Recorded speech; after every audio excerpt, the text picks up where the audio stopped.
Welcome to the Athletes in Motion podcast, from race to recovery, with your hosts, Tom Riegel and Kenny Bailey.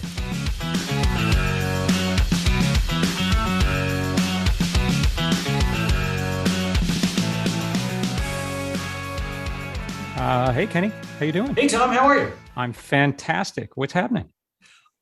Not much. We got a guest with us today. It's Chris Manderino. He is a former NFL player and currently the CEO and founder of LyfeFuel. And he's calling us from Italy. So welcome, Chris. Awesome. Welcome, Chris. Thanks for joining us. Yeah, thank you guys. Great to be here. So what brings you from Italy? Why are you sitting in Italy today? Well, I'd like to say that it's to study the blue zones and really immerse the Sardinian way of life, which is parts of big true. But yeah, I'm going through the process of dual citizenship.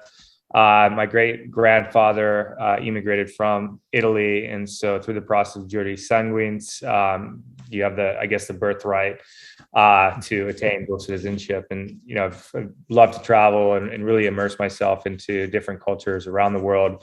I think it really helps me become more knowledgeable and take stuff away from how people live and eat and apply that to what we're doing at LyfeFuel. And I just really love the Italian way of life and being able to kind of spend more time over here, and it just kind of helps me to reset and rebalance every time I get the opportunity to do it. Right. Yeah, the cyclist in me is incredibly jealous of you that you're gonna so tell me you're biking at least through parts of Italy.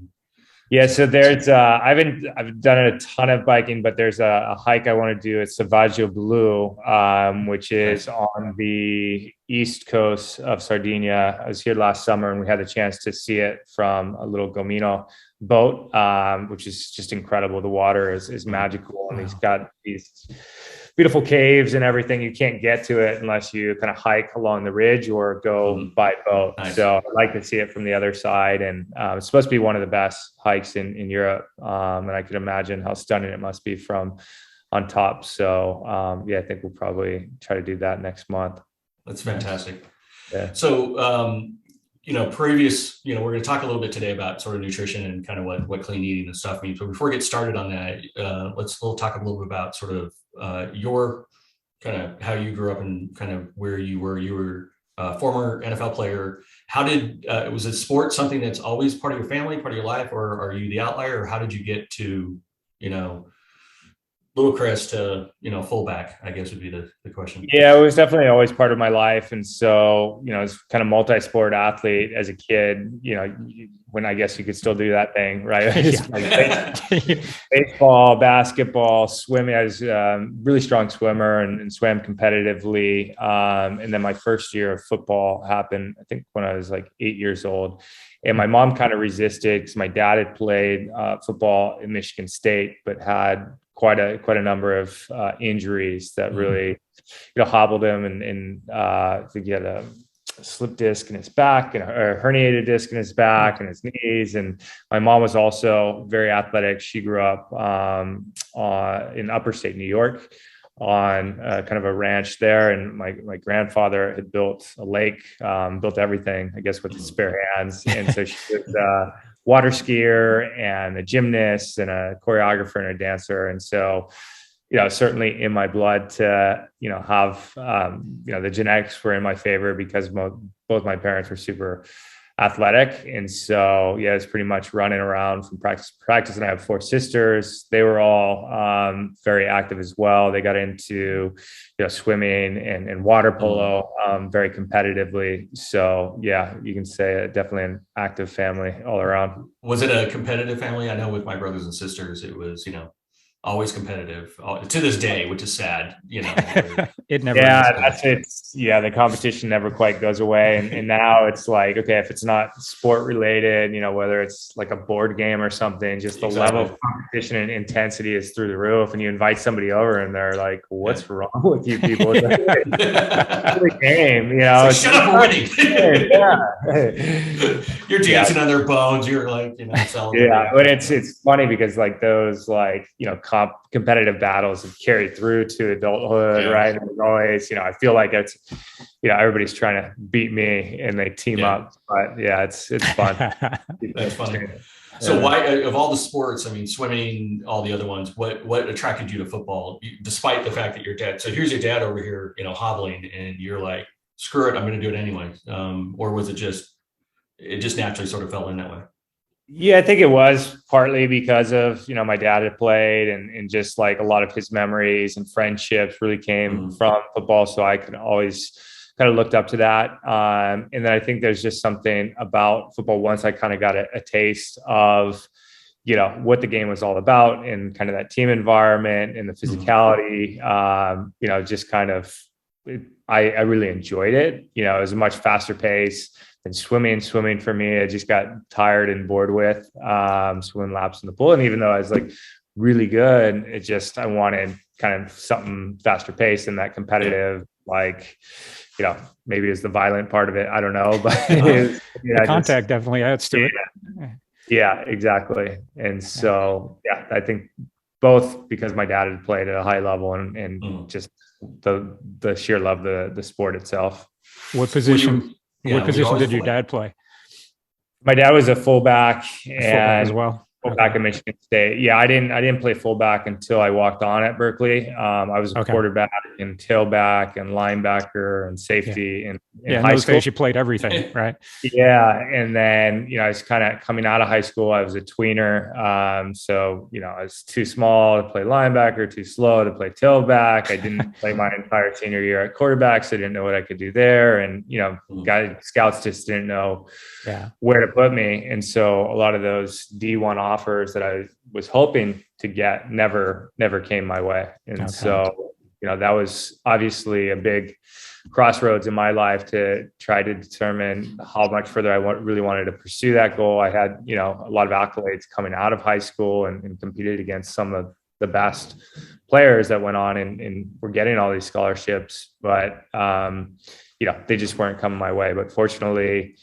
Berkeley and a handful of other schools were kind of recruiting me as a preferred walk-on. And so I was really kind of tasked with the choice of whether I wanted to kind of pursue that and, pay for my education and give football a go at high level, or to maybe go to a JUCO for a couple of years and prove myself there, or a smaller 1AA university or Ivy League where they kind of have football as a pastime, type thing. So, it's tough, but I really felt compelled that I could, and I want to play on the biggest stage. And that's what ultimately, drove me to walk on at Berkeley and take that opportunity. I said you had some success there too, were you drafted? Did you get drafted, or how'd you get into the NFL? Everyone's got a different path. And I'm so amazed by this because I don't think people realize how difficult it is to get into the NFL. And then the second stage is staying in the NFL. Right. So what was your ticket in? Yeah. So my trajectory was, I walked on to Berkeley, redshirted my first year, got my butt kicked every single day because it's 200 pounds and they threw me in at fullback. I had never played fullback and I was, considerably undersized. And that was always, a battle for me, but we had a terrible season that redshirt freshman year. So they basically fired the coaching staff and brought in a new coach, Coach Tedford, who had success up in Oregon. And, he kind of cleaned house, and it was a clean slate for everybody to show what they could do under this new coaching system. And we were kind of beat up at tailback in spring football. So I had a chance to both play tailback, which I was more comfortable and used to having played that in high school, and also fullback. And, I just kept working, and, going into summer, the, weight coach pulled me aside and said, "Hey, you're doing well. The coaches are taking notice, but you got to start eating and you got to bulk up, to be able to have a shot." Yeah. And so that freshman summer, I didn't stay up at Berkeley. I actually went back home to Newport Beach because, it was all on my dime. I had to figure out like where to stay and where to eat. It was very different, right? Like walk-ons were treated like very separately. It wasn't totally included in the team at that time. Tedford changed all that when he came in. But yeah, I was able to prove myself in fall camp that year. And what I thought would take probably 3 or 4 years just to get on the field, and maybe have a chance at a scholarship in a starting position was significantly accelerated. And so I was named the starting fullback as a redshirt freshman and put on full scholarship. Nice. And then kind of to your point, right, once you have that opportunity, it's like you got to keep the opportunity, you got to keep the spot, right? Yeah. And so always somebody that's trying to take your job.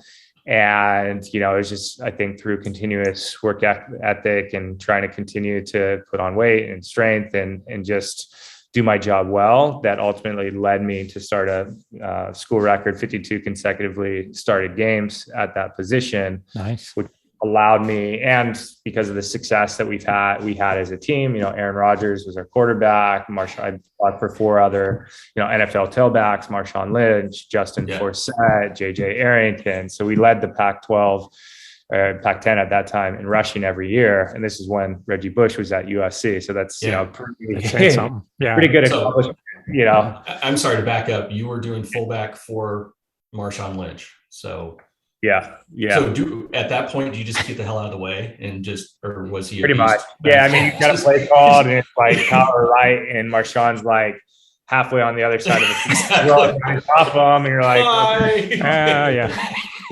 you always like, you kind of got this internal timer in your head, and like an average play might last like 3 to 5 seconds. So with Marshawn, you've got to add another 2 to 3 seconds onto it. His legs are still turning. He's still charging. It's so tough to bring down. He's like literally throwing, 300 pound lineman off him.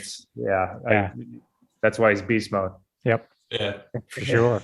So as you're, so you mentioned earlier, and this sort of feathers into sort of, starting the company you have now. I mean, you were told, hey, go pack on weight, go get bigger, because fullbacks aren't 200 pounds, right?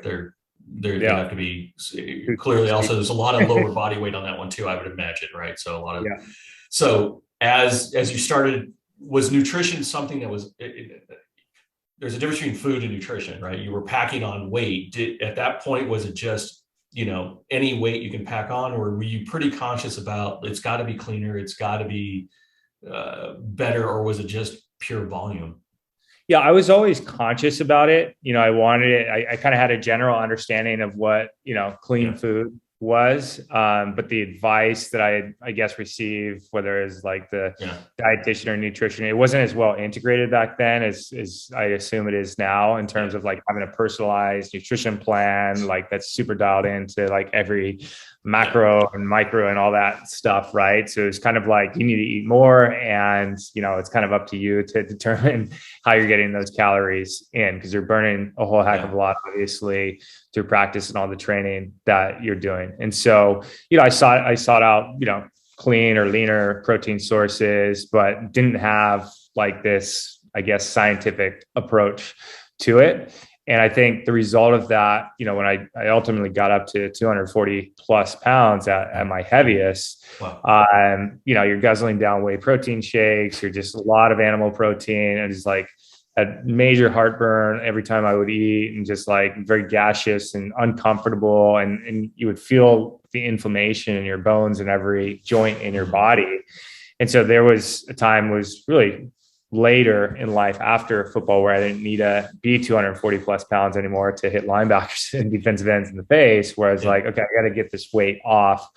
How am I going to do that? And I think when I was in Kansas City, I had, Tony Gonzalez was there, and really got to see firsthand how he was fueling his body. And it was very different than like the normal football player at the time. I think he had his own like independent nutritionist or dietitian that he was working with. And it was a largely plant-based diet. I don't know if he went vegan or not. I don't think so, but it's mostly plant-centric and just like super dialed in on the nutrition side. And I thought that was fascinating, because he, his physique looks like a Greek god, right? And he's obviously performing, at a freakish level at his position.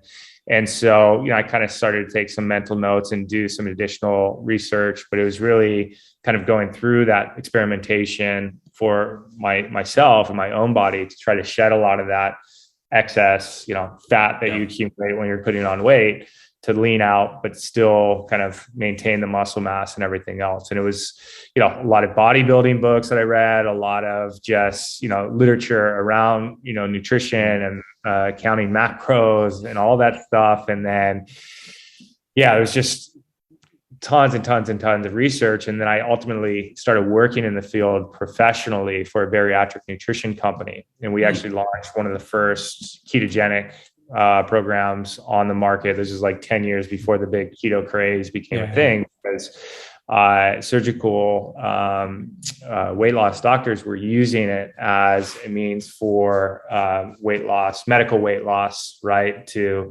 accelerate that. And it was kind of the part of the process that patients would have to go through before they even qualify for weight loss surgery. So it was, just a ton of, I guess, independent researching to start, and then also that physical transformation that I was trying to achieve as an athlete. Sure. And then, so you go through your NFL career. Was it your decision to stop, or was it the league's decision to say, thank you? Yeah, it's more, unfortunately. So I sat behind a guy in Kansas City. I was on the practice squad, like worked my tail off. I would actually start all through training camp, which is obviously the most difficult time of the season. Yeah. He would report to camp basically 300 pounds, just out of shape and overweight. So he wouldn't be cleared to even step on the practice field. And so there I was doing his job for him in, Georgetown, Kentucky, 120-degree heat, literally running. I was, there's times when I was the only fullback in camp. So I was running sideline to sideline, basically doing gassers, changing my jerseys in the middle of the scrimmage, because I had to take every single fullback rep in, scrimmage. Right. And those, I don't know if you know, I mean, those are like hour and a half long scrimmages a lot of times in the dog days of summer. And it was just brutal. And so, 2 years of doing that, and I felt like I had done everything, I could to demonstrate that I wanted to be the guy, or at least more involved in the system. But as a fullback in the NFL at that time, there just wasn't a whole lot of opportunities. There was the game was changing a whole lot. So it was more spread it out, run and shoot, right? You throw a pass to 2 yards, and you still see a lot of that now, right? Instead of running an ISO or something up the middle. And so I think there was maybe, not every team carried a fullback. And the teams that did, maybe they carried one on the active roster and then maybe one on the practice squad type thing. So after 2 years, I declined an offer to extend my contract in Cincinnati. I went back into free agency. I ended up signing with the Kansas City Chiefs because it seemed like they had kind of gotten rid of, they got rid of the fullback that was starting with them the year before. They had a new OC come in, a new running backs coach. So it seemed like, everybody was kind of on a equal playing field, and there wasn't, somebody who was already on like a $1 million plus contract, which is the guy in Cincinnati. I think he had one of the biggest deals for fullbacks at the time.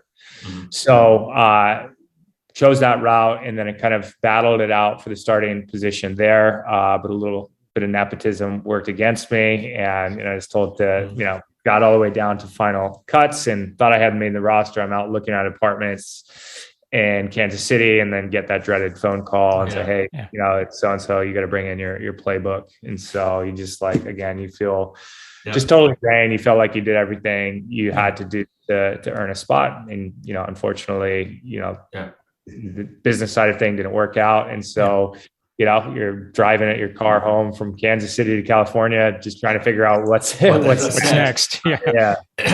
And I kind of went into it with the mindset of being where I wanted to be, and being like the start and the guy within a 3 to 4 year timeline, or moving on and kind of putting my education to use and moving into the next phase in life. And especially at that level, it was such a violent, fullback is a very violent position. It really takes a toll on your body. I remember training camp, just I would step out of bed and immediately my head felt like it was in a vice, and every step I took, it was just like another crank on that vice. And, it's just a tough way to earn a living, but the head and neck injuries for fullbacks is crazy. It's so, it's okay, maybe there's other, and so if you're not, I guess, on roster, right, because there's such a few number of positions available, a season kind of went by, had some tryouts here and there, but a season passes you by, and then it's like, okay, well, now we've got a whole new, I guess, group of young guys coming in. And so like, what do you're just kind of in that, chasing something without really any true path of whether it's going to work out or not. So that was kind of it for me. I remember, I was studying to take my Series 7. I was going to go the finance route. And then my a former college teammate called me up out of the blue, and he said, "Hey, Mando, I remember you talking about like going over and playing in Italy if the NFL thing didn't work out. I'm going over there."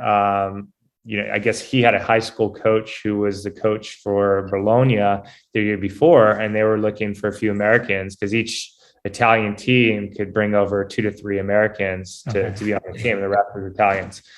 And so I said, yeah, screw it. Why not? Why not? It's good food in Bologna.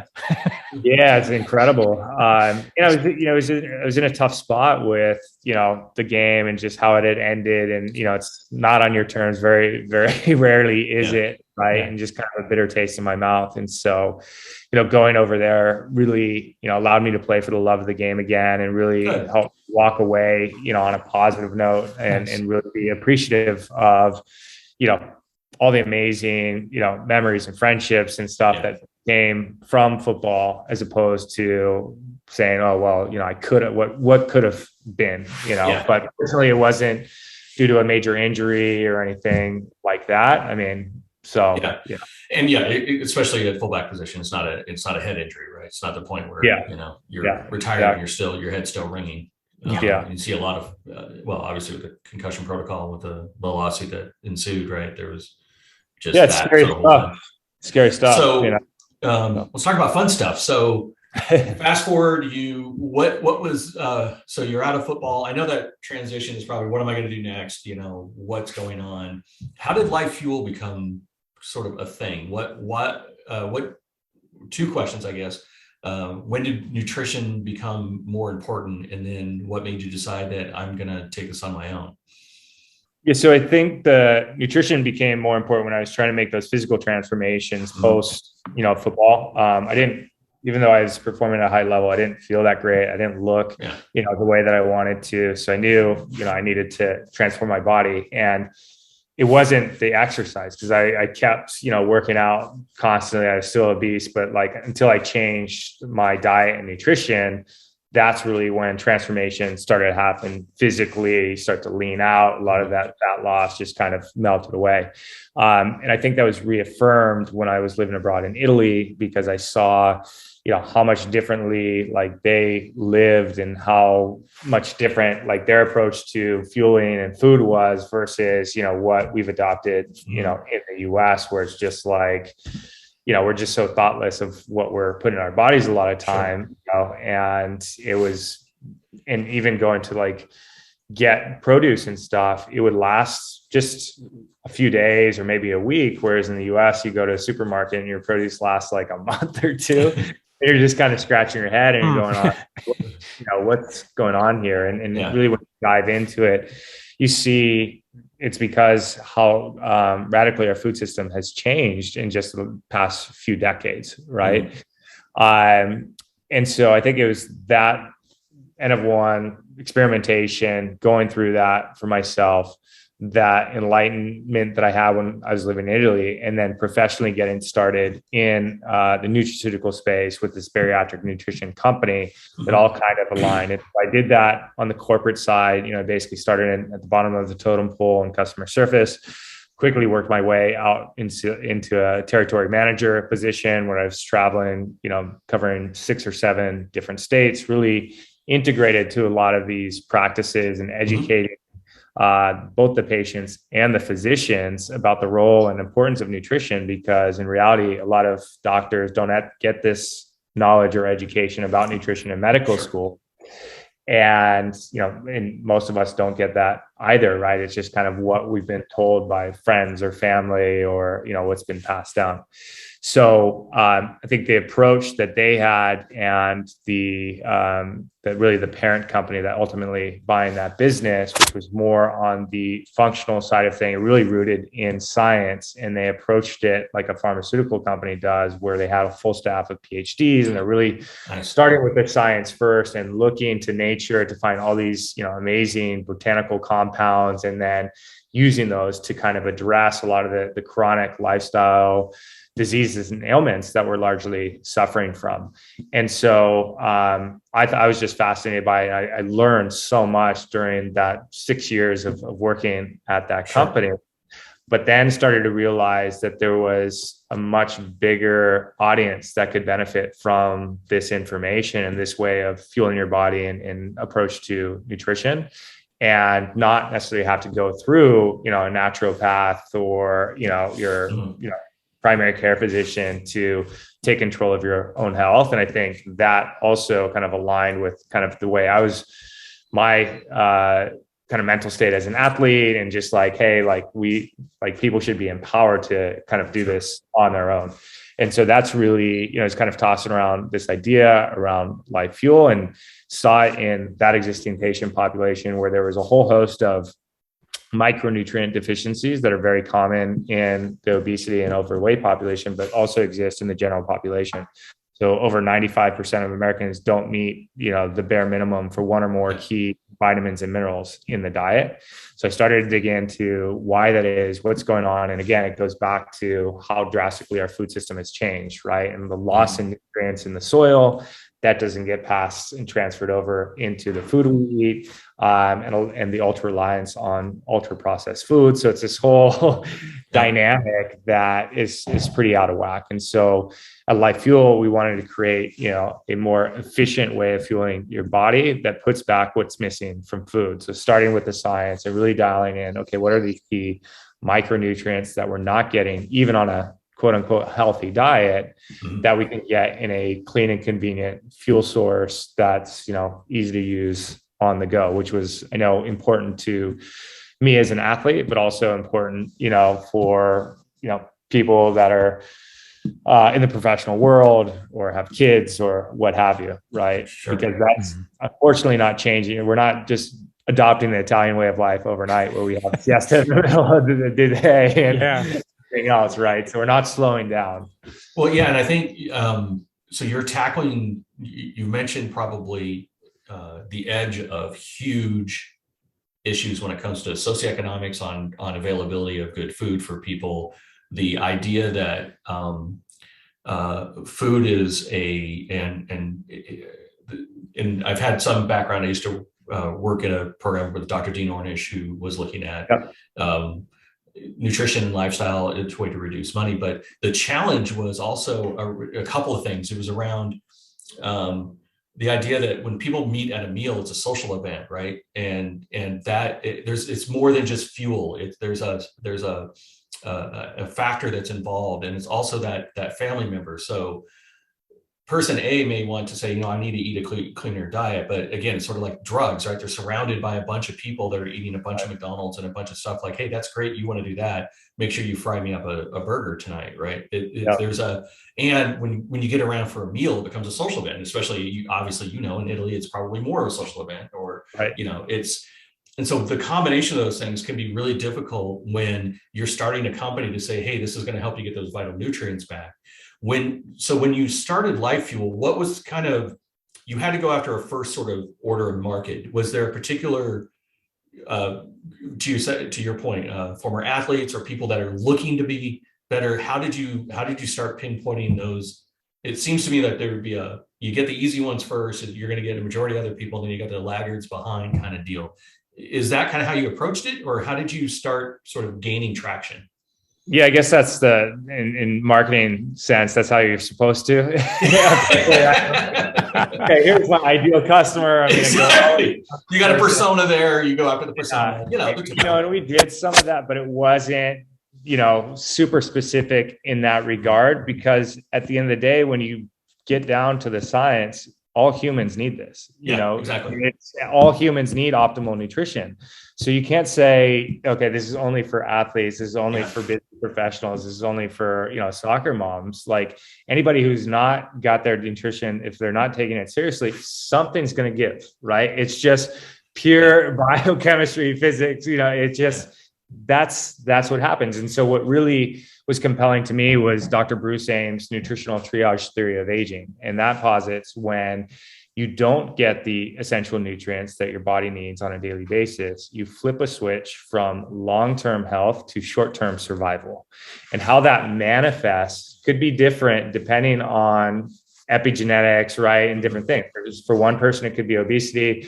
For somebody else, it could be, an autoimmune disorder or something else, right? But you can kind of turn off certain gene expressions based off lifestyle factors and the way that you're fueling your body.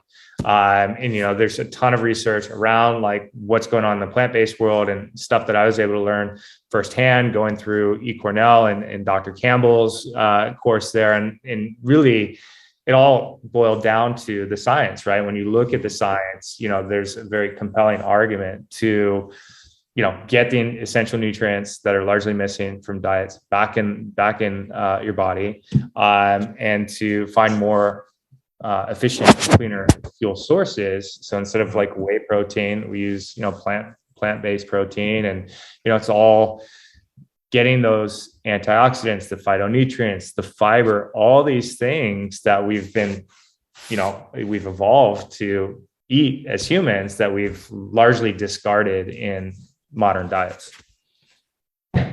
So, and pragmatically speaking, then what does LyfeFuel offer? Is it what are the products that I could purchase through your program? Yeah, so it's a pretty simple product line because it boils down to essential nutrition. And so instead of, taking a reductionist approach to nutrition and like a conventional supplement company that's got a different vitamin or mineral from literally everything A to Z, or a multivitamin that's just kind of, like random stuff. So we created an essential shake. What we wanted to do is basically replicate what you should get in a whole food plant-based meal, but in a more convenient form, right? And a lot of people will seek out that product to either give them the nutritional insurance they need and the peace of mind that they are getting all those basic nutritional fundamentals. A lot of people do use it for weight loss, right? To reduce the calories that they're consuming. A lot of people use it for just an energizing, healthy breakfast that,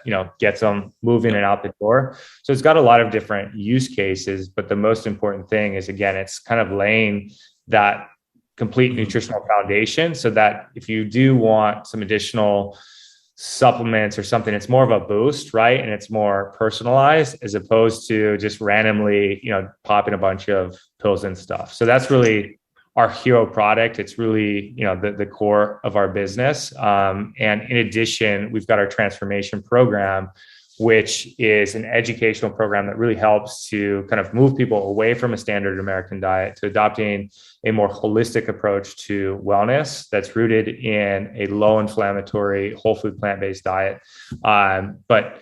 And I think it's important to note that, we're not about like any one dietary, theory, right? It's not about just being keto. It's not about going vegan. It's not about, any of that stuff because the perfect diet doesn't exist. Okay. So it's like, what is right for you based off your personal wellness goals, based on your socioeconomic situation, based off genetics, based off microbiome, right? There's it can get very complex very quickly.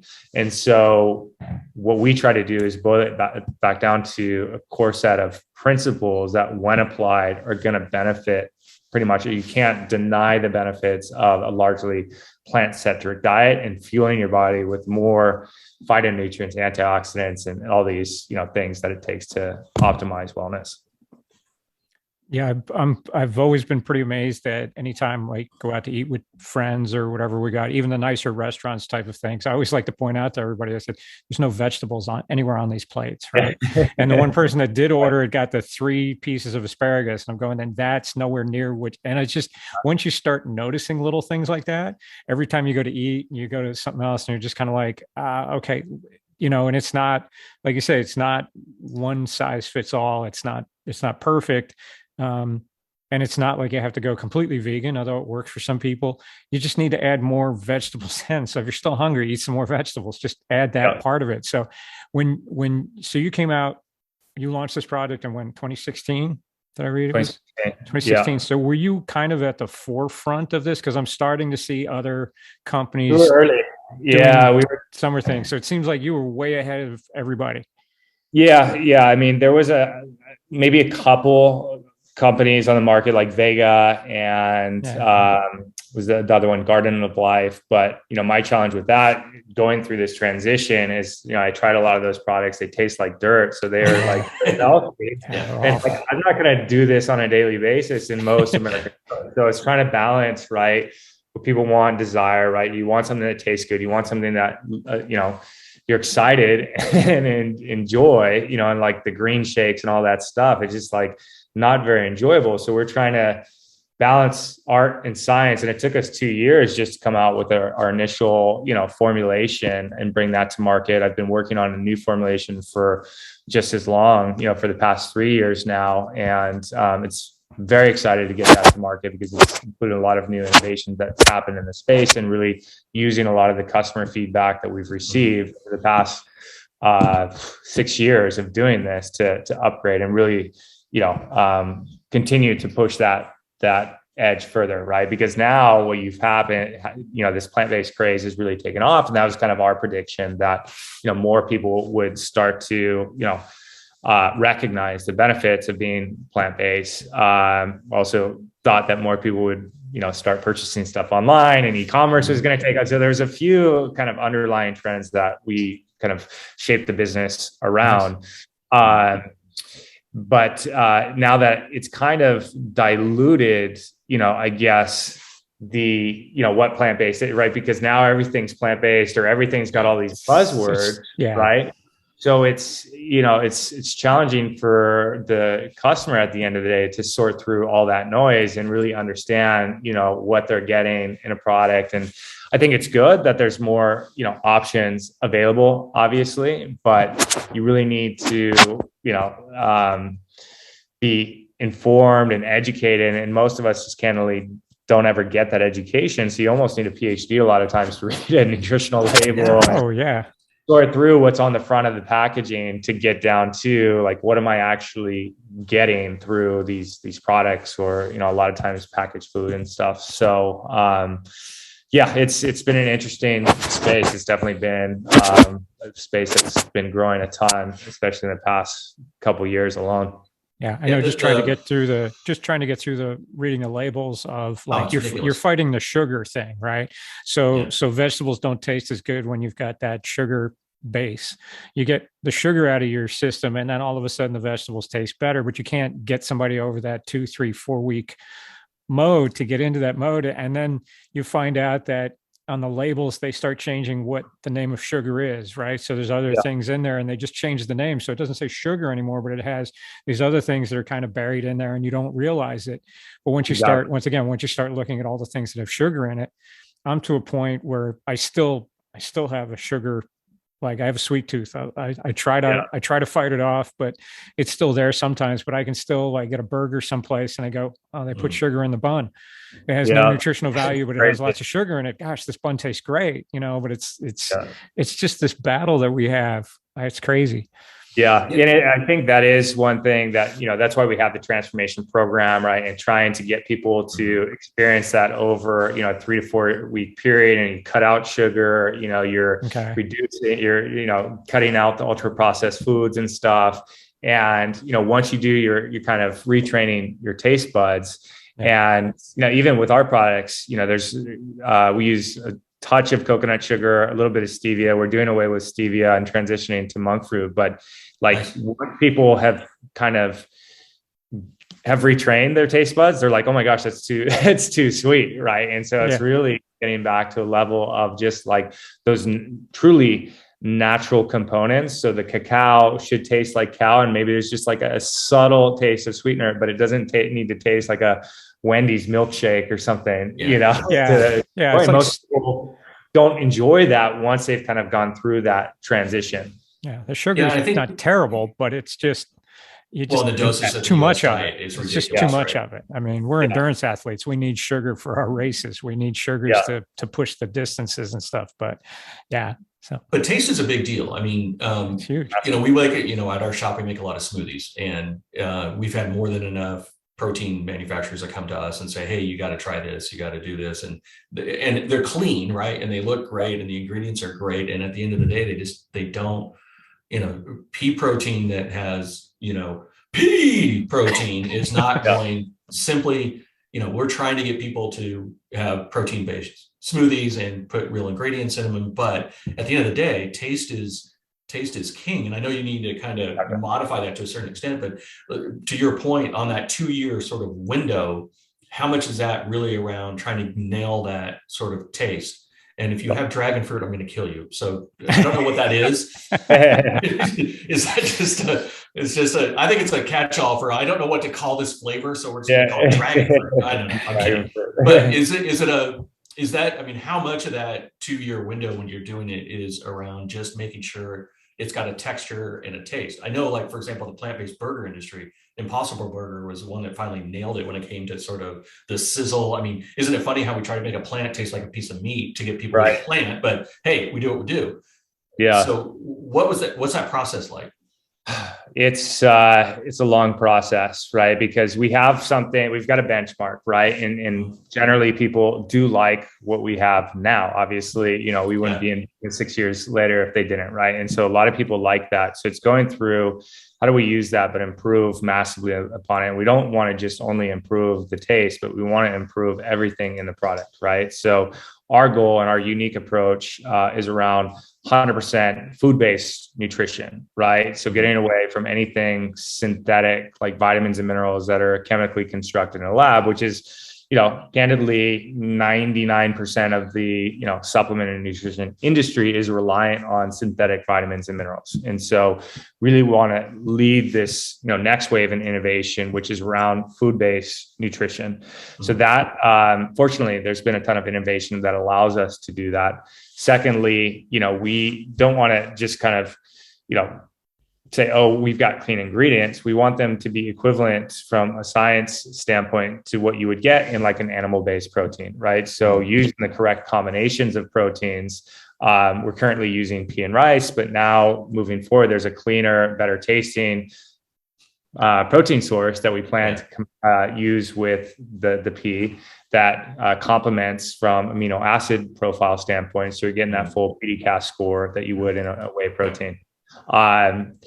And then you've got everything kind of dialed in on paper. You're like, okay, this looks freaking awesome. Like, it's going to blow people's minds. And now you're going to like the art, right? And trying to make it actually taste great. And there's, different levers, right? You're like, okay, do we push up the cacao? Do we, bring down the monk fruit a bit, and like, what are the inputs that are contributing to that, sensory and profile and taste profile to really nail that. But I did get, preliminary samples just a couple of weeks ago. It is phenomenal. I'm very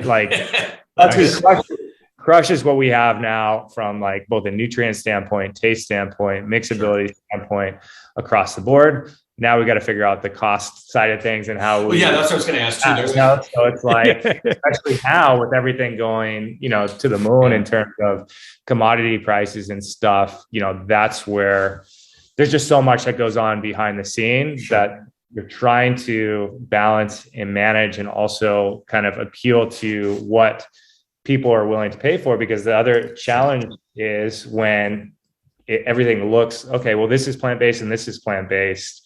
It's tough to break through all of that noise. And so that's why, we feel we have the most comprehensive product hands down on the market. Now it's just a matter of dialing in the taste and making sure it's still reasonable price point, so that you're getting fair value for your money. Yeah. And I think that's one of the things, and there's a pyramid, right? There's the small number of people at the very top can afford whatever, right? And then there's sort of a mass group of people that unfortunately probably need it the most because again, when you look at sort of blue zones, you use a great example, blue zones, it's great in Italy, it's great in other areas where there's fish available and there's fruit in, Cleveland, where the only thing within a 3-mile radius is a Popeye, McDonald's, Right. those are difficult things to do. So when you look at I know you're looking at price from it's more than just cost plus, it's going to be value and it's going to be those other things. But when you look at price, do you feel a bit of pressure? Like if I were able to reduce a little bit more,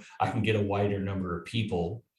And then on the opposite end, have you thought about like creating a halo product? Like if money be damned, what would that thing, I don't know if you guys play in that territory at all. It's sort of like, but how, when it comes to pricing, you look at the competition, you look at your own, you look at kind of your margins, you look at all that sort of stuff. But do you feel some bit of pressure to also make it affordable to as many people as pragmatic? Would that be the best way to say it? Yeah, I mean, I think over time we'll get there, right? With economies of scale, right? Cost of goods and all that stuff comes down, right? So what we don't want to do is we don't want to, I guess, dilute the comprehensiveness of our shakes and now piece that into, okay, well, here's your protein. And we can sell, like, honestly, if you're buying protein, you're wasting your money in the first place, right? Because you can just go directly to, a Sprouts or, I'll put you in touch with a dozen manufacturers that'll sell you straight protein, right? Don't pay a 70% markup to have some brand put their name on a bottle and buy protein. It's a waste of money.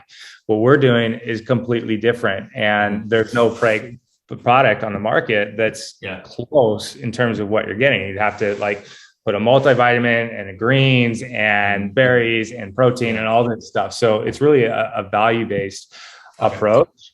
And so part of it is getting people to understand, recognize, and appreciate, what that's worth, right? So if somebody's willing to go spend $5 or $6 or $10 on a Starbucks coffee, okay, our product should be worth $20 a serving if you want to play that analogy. Exactly. Right? That's doing nothing for you from a nutrition standpoint. It's giving you a short boost of energy, and really you should be spending way less than that to just have an espresso without all the sugar and crap in it, right? So I think it's we're trying to do something bigger. We're trying to change this conversation around the way people fuel their bodies, what they prioritize and what they appreciate. And that's, it's not an easy road, but I think where we're at now, we're focused on growing the business sustainably. We're focused on, this concept of essential nutrition. And now we're looking at, okay, well, are there other ways to get those essential nutrients in? So we're launching some bars here in the next couple of months. So they have that micronutrient panel, but maybe that's kind of an entryway where somebody spends, $2-3 on a bar, is kind of recognize and start to learn the story of what we're doing at LyfeFuel, or maybe that's, a starter kit, right? Where we've got, a sample pack of, a few of our flavors, a few of the bars, and now it's lowering that barrier to entry. And so I see that as a better way to bring people into the funnel, as opposed to saying, okay, well, let's look at what all these other nutrition companies are doing, because I don't think they're doing a very good job, and they're doing a disservice to customers because it's confusing. There's way too many products out there, and it's not convenient. And candidly, we don't need a lot of it, even though we've been convinced we do. Was there a temptation, given your ties to the NFL and ties to certain players, to just create sort of a premium? Was that something in your early stage where you had to make a conscious effort, say, wait, I got all these people. I know if I make this, I could, sell this at a premium, sell it to people that have nice fat contracts and be able to really keep them, because obviously there's a pretty good market to keep those professional athletes, not just the NFL, but across those professional. Was that when you started this business, was there a conscious effort to go, no, I'm going to try to get this to as many people as possible, or was that kind of crossed your mind? I think you always have to entertain those ideas. It's not the direct market that we tried to serve. However, like our recovery shake, for instance, is something that I would have loved to enjoy when I was still, playing football, right? Because it was beyond just protein. It's giving me those phytonutrients. It's giving me my vitamin D, magnesium, zinc, B vitamins, a lot of those, micronutrients that get depleted as an athlete. So I think there's always been that there in the back of mind that we love to kind of approach that at a later time, but it's not the primary market that we're serving. And I think that was really due to what I had seen on the bariatric nutrition side and going around the country and counseling, patients who are really struggling with nutrition and were had to take basically 5 or 6 different products a day just to kind of do what you could do with our essential shake now, right? And because compliance, it was so poor, as a result of having to, figure out when to take your iron and your calcium, you can't take them together. And then I had to get my protein, and it's very challenging and confusing. And so when I was actually there, we were trying to push upper management to do something like we ultimately did at LyfeFuel to make a more consolidated, comprehensive product. And, we could have maybe focused on that market to start, which was the weight loss surgery market, but kind of wanted to focus on a broader market, realized that, okay, well, there's so many more people that can benefit from this and really do need this. And so that was kind of the impetus that we focused on that to start. So is LyfeFuel considered a supplement then, as when you get in the market, is it a supplement, or is it part of food regulated by FDA? So it depends on the product. So our bars will be a food-based product. So it has a nutrition label. The shakes currently, those are a supplement product, but I think if we were to do it in a ready to drink, those would be a food-based product, right? So just a confusing line to go over. A bit crazy, but we really design them to be equivalent to food at the end of the day, but just like the regulatory body that controls it differs based off how they, I guess, look at it and define it.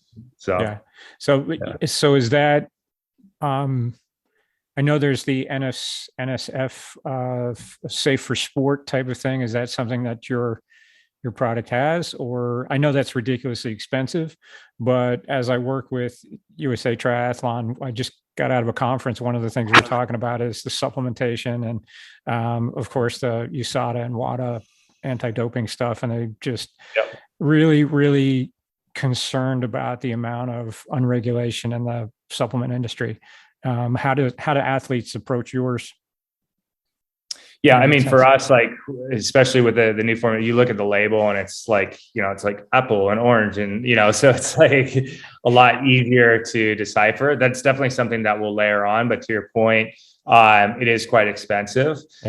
However, we're trying to get through this reformulation first because it doesn't make sense to pay for it now when we're going to change that. So once we have the new formulation, we'll go through the process of getting all those, credentials, because I think that is what will open up that athletic market further for us. And those are conversations. We've kind of planted some seeds with, obviously people within our close network, but we've got to obviously get the products ready to go prior to pursuing that further.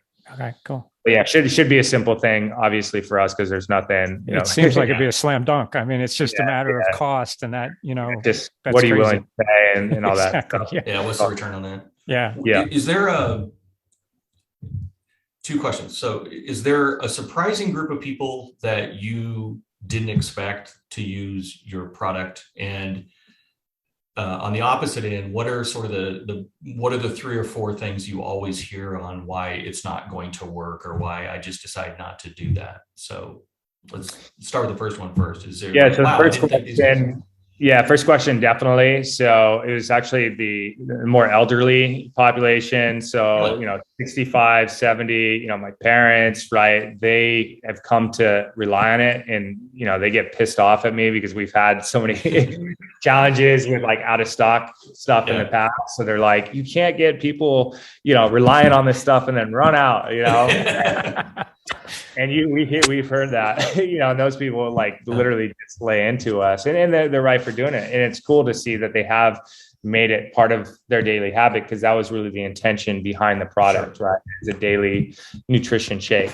But it was surprising to see how many of those people are, coming to LyfeFuel and seeking this out. The weight loss thing, we kind of expected to some degree, right? I think, kind of all nutrition companies get that, but it was really that elderly demographic where, if you really think about it, it makes sense, right? Because they probably, don't want to eat 2, 3, 4 whole meals a day. So having something in liquid form is a lot easier for them. And, most of them have to, they're now being told by their doctor that you need B12 and D3 and, all these vitamins. So it makes things super simple for them. So, and yeah, I mean, they're some of, I think, our most loyal customers because they, it's working and they just stick with it. And I've had very long conversations with a lot of them. Yeah. It's just like, because it's just the way, we're an internet-based business, but they want to, get on the phone and talk to somebody, and it's awesome. Do they still drink it at 4:00 in the afternoon? I mean, is that still? Do you have like a afternoon special? Yeah. But we've also gained some very interesting insights, from having. Oh, absolutely. Yeah. And it's been good. So, the second question. Yeah, it was just around when you I'm going to use my Valley Girl kind of ew, I don't know if I want to drink my food, or, I mean, what are those kind of pushback that you tend to have to overcome? Yeah. I mean, I think you're always going to have those, I guess, idealists or, the people that are going to look into every single last, piece of information and find some reason why it's not perfect. And, that's fine, right? Because we also learn from that and have to kind of weigh that, if it becomes a big thing, then it's something that we obviously need to use and innovate because there is enough, pull for that. But I think, people get obsessed sometimes in some little, part of it, whether it's, diet, nutrition, and then kind of forget about everything else. Right. And when we think about wellness, it's not just one of these. So my shake and LifeFuel is not going to solve, all the world's problems and all your health problems and concerns. Right. It's one tool. One tool in your tool belt to live a healthy lifestyle for as long as you can. Right. The same way that you can't ignore daily movement or, training your brain through meditation or whatever mindfulness practices. You can't completely ignore any one of these things and expect yourself to look, feel, and perform your best for as long as possible. You just cannot be done. You're leaving something on the table at the end of the day. And so, we feel like we've made an amazing product, based off what we've seen in the marketplace. We'll continue to innovate and improve upon it. And we welcome all criticism. It only helps us get better. But I do think people obsess sometimes over details that, maybe they haven't seen the entire, both sides of the argument or actually read the white papers about people don't read. People don't read. So, and it's so easy to take some of this because there's so many, health coaches and different people on the internet that'll just take one little piece and blow it up into this huge thing and ignore so much of the bigger picture that matters, infinitely more than obsessing over one little micro detail. But so to summarize, I can't use your drink to help me deal with the issues. And my parents tell me I had to eat everything off the plate before I can leave the table. So what you're saying is not going to do that. No. So, all right. So there's the major problem. But the life transformation program might help you, come to grips with some of those deeply rooted behavioral and psychographic. Exactly. Thanks, Mom. I'm drinking this one. You can work through that trauma. I don't like myself.